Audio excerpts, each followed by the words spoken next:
వీరు సంఘానికి వెళ్తున్నా సరి అయిన మనస్తత్వం కలిగి వెళ్తే వీళ్ళలో పరివర్తన వస్తుంది, వీరి జీవితం మారుతుంది, వీళ్ళు ఆయన ప్రణాళికలు ఉండిపోతారు.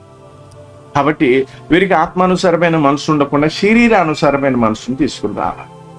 నీకు శరీరానుసారమైన మనసు ఉంటే నువ్వు ఆయన స్వరూపంలోనికి రావటానికి ఇష్టపడవు, లేదా ఆయన ఇచ్చిన రక్షణ కొనసాగించుకోవడం లేదా కాపాడుకోవడానికి ఇష్టపడవు. అందుకే సాతాను ఏం చేస్తారు, చాలా తెలివిగా ఏం చేస్తారంటే ఈ యొక్క శరీరానుసారమైన మనస్సును ఇంజెక్షన్ రూపకంగా ఏం చేస్తారు, ఎక్కిస్తారు. అందుకే చాలా మందిలో ఈ శరీరానుసారమైన మనస్సు,